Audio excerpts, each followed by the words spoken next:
Hey baby cakes, my name is Leslie Williams and today's date is New Year's Eve 2015. That's right.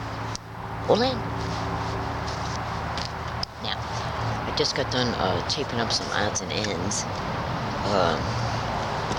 so I could get some of these things that were sticking out that needed to be done. Hold on a second. Now, what I'm going to do in this video, I'm going to have to talk low in order to not draw attention to anybody concerning where I'm at. I am already being gang stalked to this resting area. I had been from day one.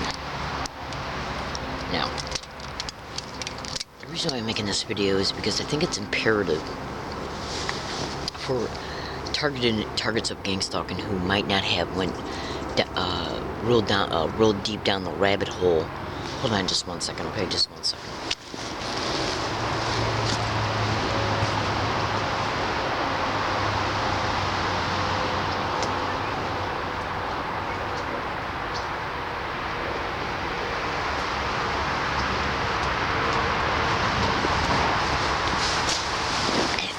Feed my birds. Alright. The purpose of this video is to educate you, the general public at large, and to also hopefully bring a better understanding to targeted individuals that are out there that might not have reached the point in their targeting yet pertaining to what I'm going to expose. As a result of being an organized stalking, gang stalking, targeted individual, I've stated this in many of my videos, but I find it necessary to regurgitate some things in every video, just in case first-time viewers because first-time viewers can stumble across any one of my videos, and if I'm talking about something that's not giving them enough initial information, they might not thoroughly get the gist of what I'm attempting to illustrate. So, what I'm going to do in this video is, my bird is here. What I'm going to do in this video is I'm going to basically try and teach the public, the general public at large, any of my regular viewers and first-time listeners, and even seasoned gang stalking targets can benefit from the information I'm going to expose, and here it goes. As a result of being an organized stalking, gang stalking, targeted individual, I have stated in many of my videos that what I do in order to be able to prove that this filthy criminal expedition is being perpetrated towards me and every aspect of my personal life is because I'm a very seasoned, educated, targeted individual. Okay? When you become a victim of a crime that has got patterns all over what you're experiencing, who's involved, places it happens at, you, even without having a name yet concerning what's happening to you, you start to recognize patterns of behaviors that are being perpetrated towards you, patterns of behaviors of police, security guards at business malls, business employees and management. You automatically start realizing an absolute in-your-face, overt harassment campaign happening to you, amongst all the other civil and human and constitutional right violations that we experience on a daily basis. We basically experience what is known as felony harassment every day. But it's being covertly managed by wild, filthy maggots in the system who use their employment descriptions to expedite to orchestrate the harassment and then have it executed. The staged events, the staged assaults, the staged arrests, the staged events that produce police reports, falsified incident reports, falsified information sheets, illegally and criminally petitioning the target in county mental health or an area neighborhood hospital psychiatric floor, criminally, covertly managing the psychiatric treatment of a target when they're put in jail, any type of jail. So basically what I'm saying is what I've always been saying in my blogs and YouTube videos and my audio log that I keep. I kind of keep an audio diary of my own personal thoughts and descriptions at times when I'm by myself and my tape recorder. The point being is that one of the ways that I prove that this criminal expedition is happening towards me as a result of it being corporately managed, it's very hard to prove. But they were stupid enough to place people around me every day to say gang stalk, gang stalk, gang stalk, oh my god, gang stalk, weird, gang stalk, suck my dick, gang stalk, gang stalking, and so on and so forth. To witness this indisputable evidence, go to Google and type in UCSD and Law Library, are they networking gang stalking? Do it. I'll repeat that. UCSD and Law Library, are they networking gang stalking? Alright? And don't stop. At least spend 3 hours on that, in that blog. At least. And that's not, and I'm not talking about the video time it takes for you to look at the videos that are in it. I'm talking about just read the blog, spend 3 hours reading it, okay, in reference to its text, and then at least spend 10-15 hours listening to the YouTube videos, and you'll automatically deduce, even with just common sense, that I'm being indisputably gang stalked. The reason why I'm making this video is to inform, to expose the truth concerning the organized crime that's in the system. Prosecutors, members of the DA's office, police officers of any kind, judges, lawyers, which are also prosecutors and public defenders. I got birdies flying all around me. They know it's dinner time. And when I'm in this area, I feed them. So what am I leading up to? What am I leading up to pertaining to the subject matter of this video? Hold on.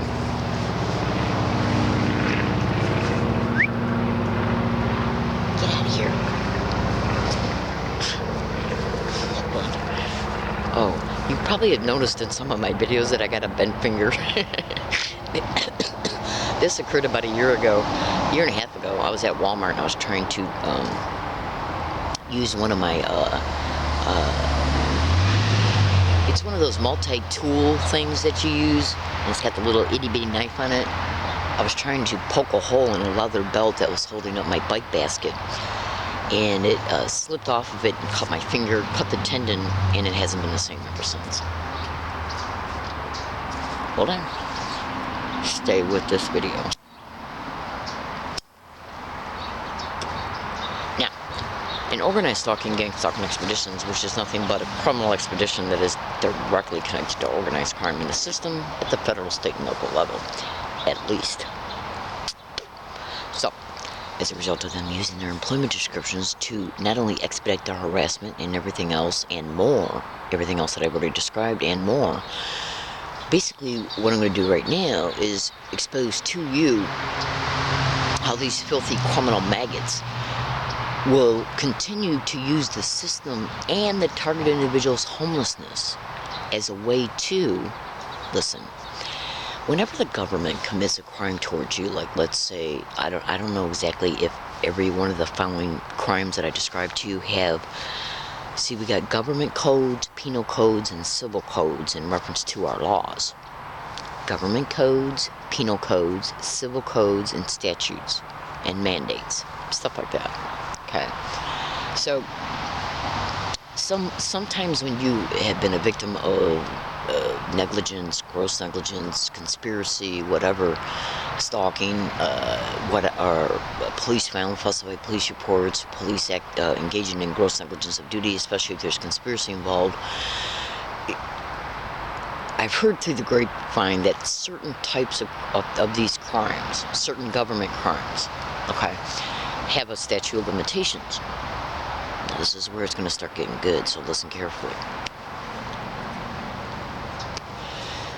You got to understand, in organized stalking, gang stalking expeditions, it's the perpetrators in the system that is directly connected to the syndicate that makes the target homeless. And they know everybody's got to sleep. Okay? The homelessness is also creatively, covertly kept managed.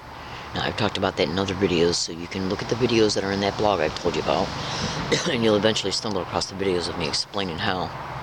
You can also research it as well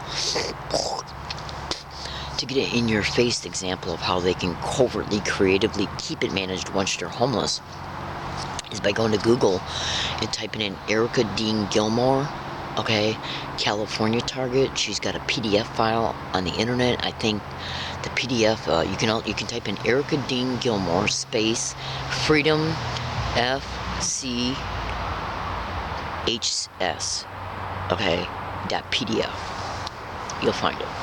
She clearly talks about how a landlord finally opened up to her and told her that an individual approached him and told him not to rent to her because they wanted to keep the homelessness created for her. They also tried to get her sucked into prostitution as well. Hold on. See, this is organized crime in a system connected to street crime. Okay?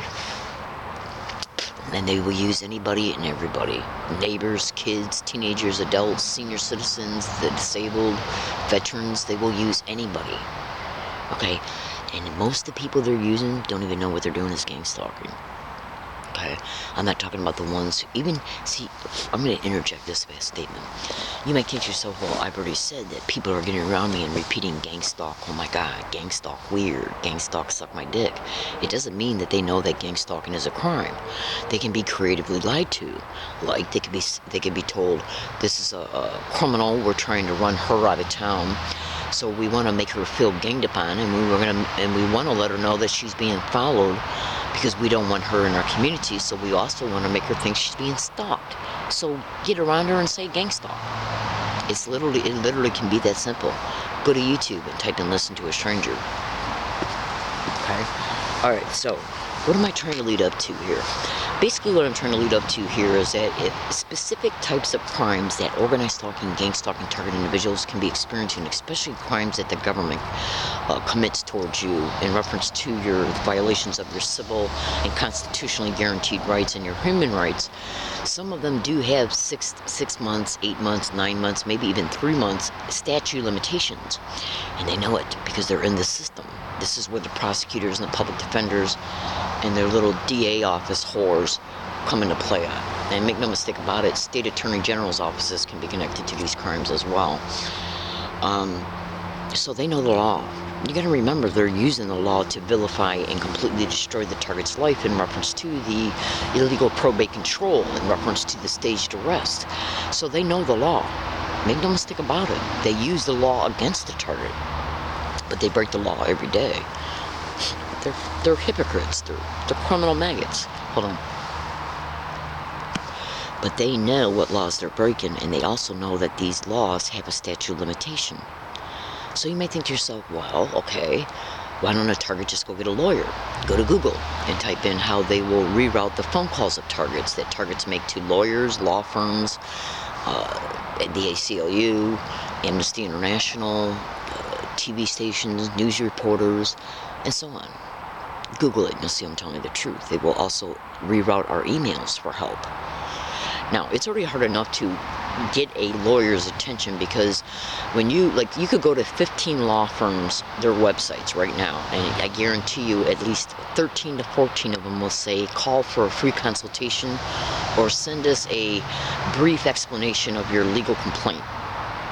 They will literally reroute and intercept that communication at public libraries, your computer, your laptop, your home computer, okay, or any computer you're using at any type of library. Public library, community college library, university library. They will reroute that communication. Okay, they will stop it, intercept it, or reroute it. Google it, and you'll see I'm telling you the truth. You can Google it right now. Rerouting emails, rerouting phone calls, including landline. This is where the telephone company can come into play at. Okay? Hold on. You know, phone call rerouting was actually illustrated in the remake of the movie The Italian Job. Rent that movie and you'll see it. Crime groups do it too, because they have syndicate members in cable companies, phone companies, and through the covert physical surveillance and the electronic surveillance, the GPS tracking of a target's phone, and more, they can tell what a target's doing at all times in real time. Literally. You can understand here, this is a syndicate that's already up and operating. So when they do anything towards 1, 2, 3, 4, 5, 6, 7, 8 targets, they're already at work doing their job. So it's not like somebody's making a phone call saying go to work and intercept a call. They're already at work. Plus, when you look at all the legal documentations that can be used in the federal and state and county influences that come with law enforcement jobs in reference to communications. including Stingray technology. So, what am I saying? If the target individual is made homeless through the illegal GPS tracking and the covert physical surveillance alone, they can ascertain where the target is camping at, hiking at, or resting at. If the target individual starts looking up law firms or lawyers online, okay, and even going down there, even if a target goes to a law firm or lawyer, it doesn't mean they're going to be in. And there's a great chance, there's like a 99.9% chance that the secretary will tell them to call. Well, if the phone calls of a target individual are being rerouted, guess where that phone call ends up?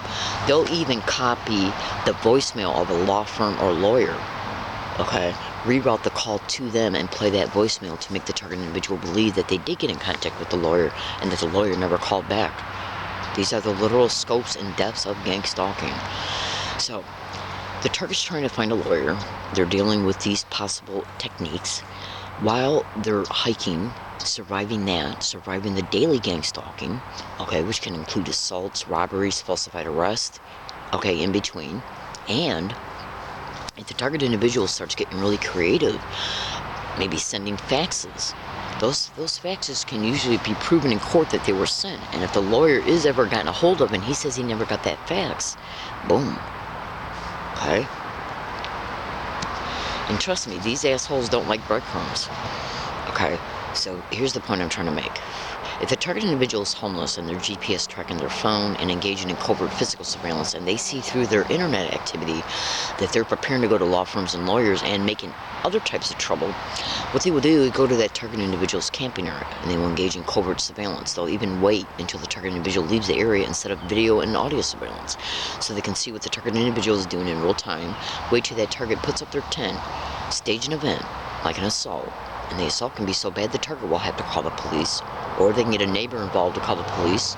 They can get a jogger to go by and have them call the police, or the police will act like they're in the area scoping it out to see if anybody's camping. That target will be arrested and put in jail. The public defender and the prosecutor will be used to begin the proceedings for eventual probate control, because all these eventual illegal lodging tickets will be used to try and make it look like that the target is homeless, won't get out of it, therefore they can't take care of themselves, okay, or that they're a threat to themselves and others, okay. And while all this is happening, time is expiring. Those statutes of limitations are expiring, and they know it, and that's why they're doing it. Every single time that I went to lawyers or looked up law firms on the internet, they have arrested me for illegal lodging, forced me to move. Do you have any idea how long it takes to move when you're camping? Especially in the winter. It gets dark out now at 5. You got to make sure you got enough clothes to sleep in to keep you warm. Also, being a woman, you can't be walking up and down the street looking like you're carrying loads of stuff, because other unconnected criminals can eyeball you and follow you to where you might be camping. And that's not all. Another thing that is involved in camping is making the time you have to spend in securing your property, camouflaging it, so people don't steal it when you're gone, which they will and do. Literally. They will even use park rangers, like say if you went into a park and dropped off some property so you could go back and get it later, they will confiscate it. So their criminal little whore asses can say, look, you're claiming it, therefore you left it, therefore we're giving you a ticket for illegal encroachment and banning you from the park. Taking away your options. So go to that blog and you will see I'm telling you the truth. Fellow American citizens, this is done so they can continue to commit the crimes, and by the time the target is ever lucky enough to find an uncorrupted lawyer, every crime that's been committed towards them, the statute of limitations has expired. So the target is left in the complete victimization of this without any type of help at all. And every time I have been assaulted, my phone has been frozen from a distance by third parties hacking into it, allowing the perpetrators who assaulted me time to get away, and then it becomes unfrozen once the perpetrator leaves. So I suggest you go to Google and type in cell phone jamming and gang stalking, cell phone hacking and gang stalking, cell phone GPS tracking and gang stalking, the police and gang stalking, judges, lawyers, and lawyers are also prosecutors and public defenders. Okay? So, fellow American citizens, my name is Leslie Williams. It's New Year's Day, 2015, the last day of 2015. And this is what I have to endure on a daily basis. Well, let me just put it this way. I can't prove the techniques of email rerouting or cell phone call rerouting, but the evidence in that blog is indisputable. It's in your face. It's in your lap. It's literally in your face. So go to that blog and witness the horrific criminalities that I've experienced, the indisputable evidence that I'm being gang stalked, even videos of me showing evidence to the police and them not giving two shits about it. There's been one police officer inside of City Hall who has literally stated to me that twice at least, that he'd rather be out giving parking tickets or other tickets than investigate gang stalking. Gang stalking is directly connected to, but not limited to, human trafficking rings, prostitution rings, stolen car rings, identity theft, land co-opting, property co-opting, mortgage co-opting, equity co-opting, trust fund liquidation, insurance fraud like you would not believe, murder, snuff films, human trafficking, prostitution rings, stolen car rings, you name it. And why are the police all over the internet to be directly connected to these criminal realities, implicated by every single target that's on the internet, thousands of us? Do you really think that target individuals who do not know each other, who have never communicated with each other in any way, shape, or form, okay, are all sharing the same delusion? I don't think so. So go to Google and research what I'm saying, and you'll see why I'm still stuck in this crime. Okay? So, there's a lot of police misconduct lawyers in La Jolla and San Diego County. There's a lot of civil rights lawyers. I can't get a hold of any of them because they're constantly keeping me tied up in the business of moving, arrest. Okay? I'll be in court on January 5th, Department 1, San Diego Superior Court off of Broadway Street, 9 a.m. Let's see how I am treated when I'm going through the body and property scanners. Let's see what happens to me in court. I suggest when you go to that blog, look at the YouTube video concerning me catching San Diego prosecutors and public defenders repeating gang stalk. Oh my God, gang stalk, suck my dick. Caught on a tape recorder. Was it the only time that they were caught? Would you trust any homeless shelter that those filthy rats try to steer you to through the courts? Human trafficking. So go to that blog. I'm in San Diego, California. My name is Leslie Williams. I don't do drugs. I do not drink. I do not sleep around. I do not steal. I do not hang around anybody at all in any way, shape, or form. Okay? And I am already being gang stalked too. The code, I got a code name for a specific location. It's called Bill Can RP. I'm in San Diego, California. Please say a prayer for my safety, and thank you.